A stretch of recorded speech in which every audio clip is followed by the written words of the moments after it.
Yeah, Jubilee TV official, check the mic, 1, 2. Sa digital landscape, ang boses nyo ang dala ko. Headphones on, mga matay nakatutok, puso'y handa na. Jobelito TV official, reactor ng kalingap.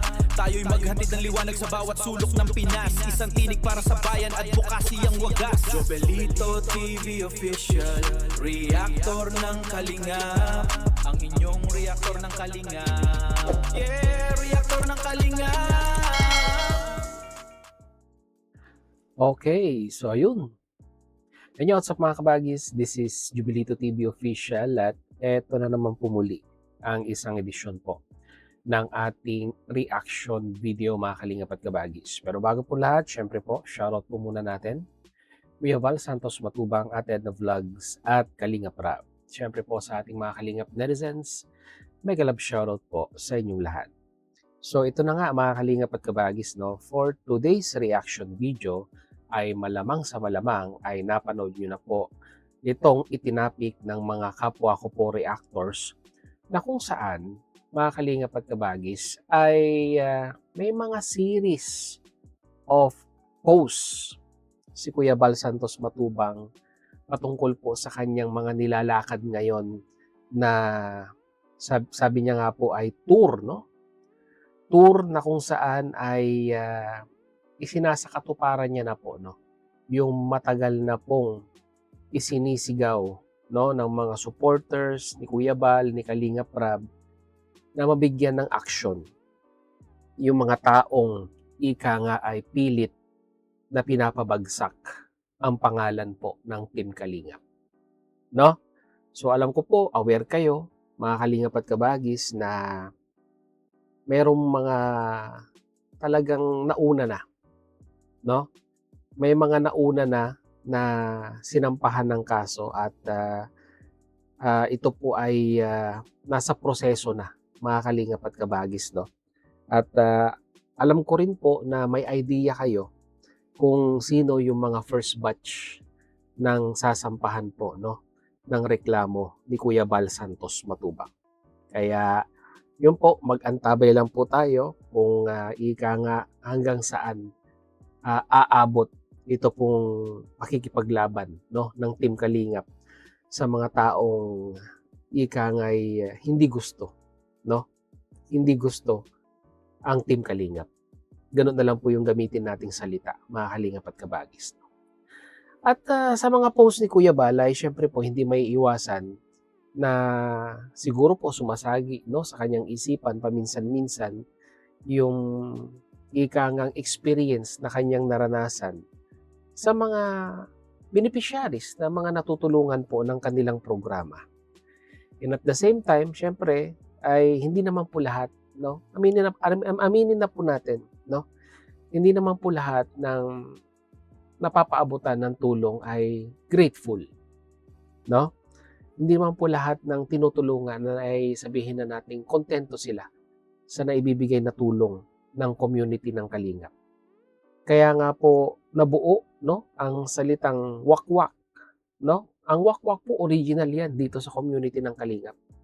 Mga Kalingap at kabagis, no? Kaya nga po nabuo ang salitang wakwak dahil meron pong mga beneficiaries na hindi satisfied or hindi po nakakapaghintay, no, sa mga biyayang pwedeng may parating ng Team Kalingap at ng mga butihing sponsor ng Team Kalingap sa kanila.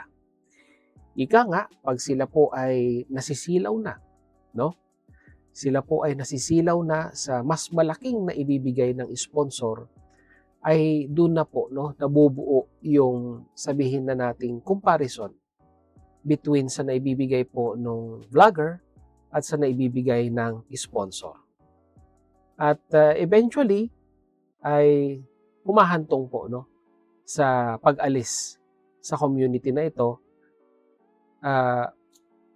dahil po sa ikangay mas malaking naibibigay ng mga sponsor sa kanila. Kaya nga po nabuo yung pong salitang wakwak na yon, mga kalingap at kabagis. Well, napapasadahan lang naman po natin. At least medyo naka-align tayo sa pag-uusapan po natin ngayong araw na ito, mga kalingap at kabagis. So ito na nga, mga kalingap at kabagis, alam naman natin si Kuya Bal ay na-feature, no, sa isang programa. Kumbaga, naging sensation, naging sikat si Kuya Bal via national media dahil nga po, di ba, napatulpo si Kuya Bal, mga kalingap at kabagis, no, ng dati pong beneficiaries, ng dating angel po, no, ng kalingap. Kaso nga lang, mga kalingap at kabagis, no, sabi nga po ni Kuya Bal, kung yung pong beneficiaries ay naargabyado ng isang K-Boys na pamangkin, no, ni Kuya Bal, bakit po si Kuya Bal ang pinatulpo? Yun lang naman po yung ikangang ipinost niya sa kanyang FB page, mga kalingap at kabagis, no. Yun, kumbaga, yun po yung naglalaro sa kanyang isipan, no? Bakit hindi yung pamangkin ang ipinatulpo dahil sinasabihan nga pong manyak, no? Manyak ang pamangkin ni Kuya Bal Santos Matubang. Ganun po yung pagkakasabi sa national media. Kaya nga po ang tanong ni Kuya Bal ay bakit hindi yung pamangkin ang ipinatulpo? Which is the rightful question naman po, mga kalingap at kabagis. Tama naman po yung tanong ni Kuya Bal. At ito po yung ikangay ipinopost niya sa kanyang FB page.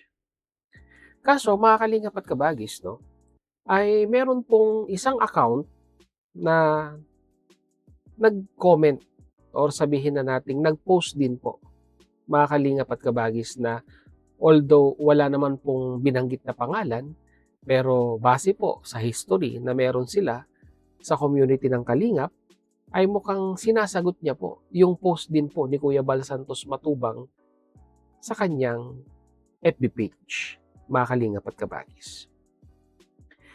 Hindi ko alam kung legit itong account na ito.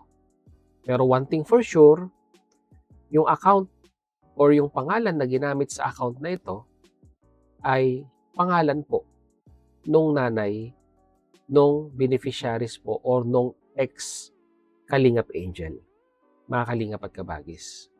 Ito pong larawang inyong nakikita sa ating gilid, mga kalingap at kabagis, ay nakuha po natin sa mismong page ni Kuya Bal Santos Matubang. No? Dahil po, mga kalingap at kabagis, mukhang ito pong account na ito, sinagot po yung post ni Kuya Bal Santos Matubang na ika nga, pamangkin yung nagmanyak, bakit siya po yung ipinatulpo. Kaya nga po ang sagot, mga kalingap at kabagis, ng account na ito, hindi ko po sinasabing legit or yung mismong nakapangalan po ang may-ari dito. Pwede po itong dummy account or pwede lang po itong sabihin na nating nag-impersonate ng tao. Kaya hindi ko po sinasabing legit. Pero unfortunately, ay nagamit po yung pangalan ng nanay ng dating beneficiaries po ng Kalingap. No? At ang sagot niya po, assuming, mga kalingap at kabagis, doon po sa post ni Kuya Bal Santos Matubang ay ganito. Sabi po, no, mga kalingap at kabagis, ng isang account na meron pong pangalan na Hansel Jane Elona Batalero, and I quote, tanong mo sa sarili mo, bakit ikaw? Kumbaga parang itanong daw po sa sarili ni Kuya Bal Santos Matubang kung bakit siya po daw yung ipinatulpo. Balikan mo ulit mga pinaggagawa mo na kahit bata ay patulan mo pa. Sana po kasi nagpakamatanda ka. Yun po yung sagot niya doon sa post ni Kuya Bal Santos Matubang sa kanyang FB page. At ito naman po ay sinagot ni Kuya Bal, mga kalingap at kabagis, no? 'Di ba? Ang sagot ni Kuya Bal Santos Matubang dito, mga kalingap at kabagis, and I quote once again, Yari tayo, mga ka-adventures. Itanong ko daw sa sarili ko, bakit ako pinatulpo ng Batalero family na tinulungan ng Kalingap? Wow naman, aray ko. Yan. Yan po yung sagot or yung rebuttal po ni Kuya Bal Santos Matubang doon po sa post nung ikangang account na meron pong pangalan na Hansel Jane Elona Batalero. Muli, sinasabi ko po at ipinapaliwanag ko po sa inyo mga viewers, hindi po tayo sure kung ito nga po ay mismong si Hansel Jane Elona Batalero. Marami pong pwedeng gumamit ng pangalan na yan. Kaya mga Kalingap at Kabagis ay ina-assume natin na hindi siya 100% na siya yung may account nito. Pero nalaman ko kung ika nga ay sasama siya siguro sa live ng kanyang anak at i-confirm na siya po yung nagsabi nun. Yun na lang po ang magpapatunay na siya talaga yung nag-post, mga Kalingap at Kabagis. Well, anyhow, balik na po tayo dito sa pinag-uusapan natin. No? Tanong mo sa sarili mo kung bakit ikaw.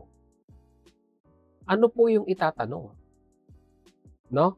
Kasi parang ini-insist dito, mga Kalingap at Kabagis, na yun daw pong mga pinaggagawa or yung pagpatol po ni Kuya Bal, no? Sa bata. No? Yun po yung ini-insist. Pero sa anong paraan po ba napatulan ni Kuya Bal ito pong tinutukoy nitong nag-post na ito? Kasi kung titignan natin, mga Kalingap at Kabagis, parang ang nargabyado talaga dito sa national media ay si Kuya Bal Santos Matubang. Siya po yung ipinatulpo. Diba? Kung tutusin, siya yung argabyado dito.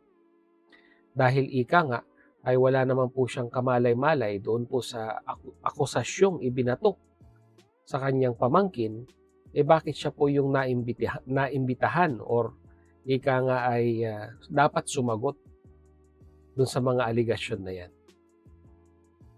No? Nakakatawa lang, mga Kalingap at Kabagis, dahil akala ko tapos na. Pero parang muling nanunumbalik yung sakit na nararamdaman ni Kuya Bal sa mga pagkakataong ito. At hindi po tayo sure kung sa mga nasampahan po ng reklamo ay may balibalita po tayo, mga Kalingap at Kabagis, na may mga kababaihan din na ika nga'y sinampahan ng reklamo ni Kuya Bal Santos Matubang. Hindi lamang po tayo sure kung may pangalan na madadawit dito po ngayon sa napag-uusapan sa mga rebuttal sa mga post na ito. Mag-abang na lang tayo, mga Kalingap at Kabagis, no? Well, anyhow, kumbaga, mga Kalingap at Kabagis, no? Kung ayaw na talaga nilang mapag-usapan sa social media, syempre tayo po, reactor tayo, di ba? Makakagawa tayo ng mga content na patungkol dito dahil may rebuttal na nangyayari. Tulad niyan, may sagot.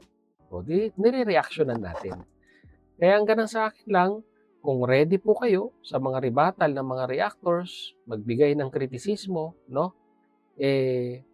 Pagpatuloy nyo po yung pagpo-post na yan. Pero kung gusto nyo po talaga ng katahimikan, hindi kayo mapag-usapan, pag-usapan lang yung mga post ni Kuya Bal, para sa akin po, piliin na lang po nating manahimik. Tapos sasabihin po ninyo, bandang huli, ay binabalahura po kayo ng mga reactor ng Kalingap. Diba? Yun lang yun, mga Kalingap at Kabagis. Ganun lang kasimple. Kung gusto ng katahimikan, gamitin ang salitang tahimik para hindi po mapag-usapan. Okay? So, yun lang ang ating reaction video for today, mga Kalingap at Kabagis. At kagaya po ng dati, your opinion matters, kaya pag-usapan po natin, no? At ibigay po ninyo ang inyong komento sa ating comment section. So yun, muli, maraming salamat dahil sa dulo po ng ating reaction video ngayong araw na ito ay nasamahan niyo po muli si Jubilito TV Official, at muli po nagpapaalala po ang inyong host. Sa mga hindi po nakasubscribe sa ating YouTube channel ay subscribe niyo na po, Jubilito TV Official. At kung nagustuhan nyo po ang ating reaction video for today, mga Kalingap at Kabagis, ay paki-like and share na lang po, mga Kalingap at Kabagis. So yun, hanggang dito na lang. Once again, this is Jubilito TV Official, proud member po ng Team Koos at ng Team Bios ng Kalingap. As I always say, mga Kalingap and Kabagis, peace, God first. God bless po. Bye-bye!